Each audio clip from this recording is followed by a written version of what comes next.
Know, don't we, of the many royal images that really stick in our minds, you know? I think particularly when there are big events like, say, the recent Platinum Jubilee celebration, alongside Her Majesty the Queen and the very young Prince George, looking up adoringly at the monarch. It's indelible, isn't it? Because we all know where we were at that particular point. Most of us either looking at a television, or if you're lucky enough to be actually out there in the crowd, looking at a big screen. But of course, there are other images too that captivate people. And this particular image captivated one individual person more than anybody else. So much so, it ended up being part, a lot of people might claim to be, as part of the royal collection. As ever, let me explain.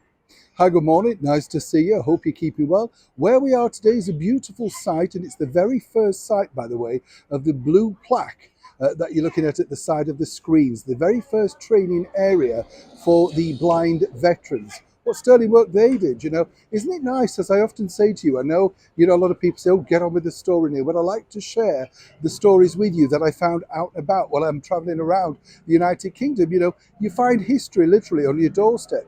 Someone was clever enough to come up with that. Someone was great and gracious enough to start it. We owe these people a lot of thanks. And more importantly, just a moment of our time to realise all the good work that they've done. Fascinating, just a simple find on a wall, and you think, wow, all started here.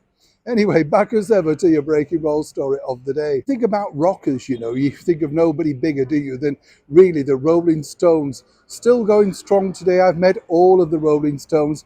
Mick Jagger, the late drummer Charlie Watts, he was brilliant, you know, very laid back and truly just loved jazz, never was really into rock and roll. And of course, this man, Ronnie Wood. Ronnie Wood, the supreme guitarist, of course, not just with the Rolling Stones, but with Rod Stewart, Small Faces too. I've met Ronnie on many different occasions. In fact, we had a lovely afternoon lunch filming at his art gallery in Mayfair. Eye-watering prices, let me tell you. Ronnie said, would I like to buy one? I don't think I could have afforded it if I'd have lived to be 100. But nonetheless, a very, very professional and very talented artist indeed. So much so that he was inspired by this image of the late Duke of Edinburgh, His Royal Highness Prince Philip. And I remember looking at this picture and thinking, wow, that is captivating. It says everything. It was his very final royal engagement. He tipped his hat to everybody as he departed. Ronnie decided to draw this himself, just really as an own personal thank you. Very big royalist, you see, is Ronnie Wood. And by fluke, it got into the hands, or should I say, chance meeting, it got into the hands of His Royal Highness Prince William. Prince William loved it so much and said, may he borrow it? He went off to show Her Majesty the Queen. The Queen loved it. And according to Ronnie, bit of a tussle as to who could have it, because obviously Ronnie said, you know, no, by all means, you must take it.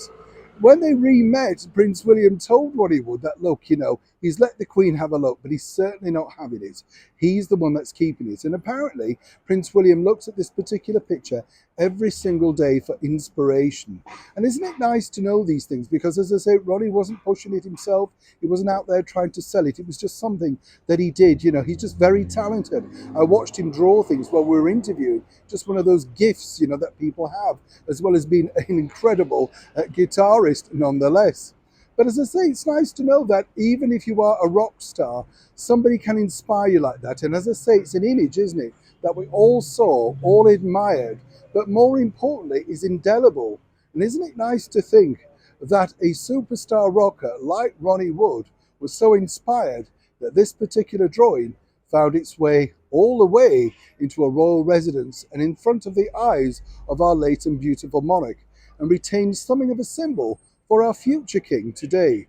Inspiration. Something, no doubt, we could all learn a lot about. Neil Sean in the very heart of London.